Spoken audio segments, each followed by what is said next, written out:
अहम खबर अपने नाज़रीन तक पहुंचाएंगे। फवाद चौधरी को बख्तरबंद गाड़ी में इस्लामाबाद कचहरी पहुंचा दिया गया है। गुज़िश्ता रोज उनकी गिरफ्तारी अमल में लाई गई थी। तफसीलात क्या हैं जानेंगे डॉन न्यूज़ के नुमाइंदे उमर मेहताब बरनी से। उमर, बताएगा क्या मज़ीद तफसीलात हैं?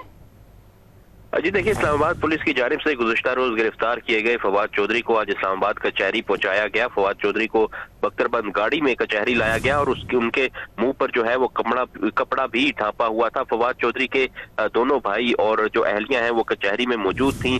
दौरान समाअत पुलिस की जानिब से जो है 5 रोज़ा जिस्मानी रिमांड की इस्तदा की गई और जिसके बाद फवाद चौधरी की जानिब से कहा गया कि उन्हें उनके वकला और अहलिया से मिलने की इजाजत दी जाए। अदालत ने फवाद चौधरी को उनके वकला और अहलिया से मिलने की इजाजत दे दी, जिसके बाद वो कमरा अदालत में ही अपनी अहलिया और वकला से जो है वो मुशावरत कर रहे हैं। इस्लामाबाद की अपारा पुलिस की जानिब से फवाद चौधरी को जो है वो आज इधर कचहरी में पेश किया गया।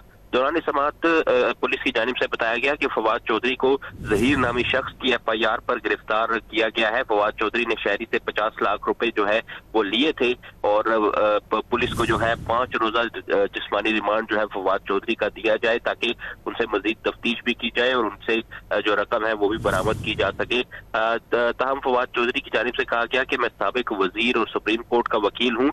अदालत ये जो तज़दीक आमेज रवैया जिस तरह मुझे लेकर आया गया है मुंह पर कपड़ा डालकर, उसका भी नोटिस ले। जी बहुत शुक्रिया उमर मेहताब बरनी, आप तफसीलात से आगाह कर रहे थे।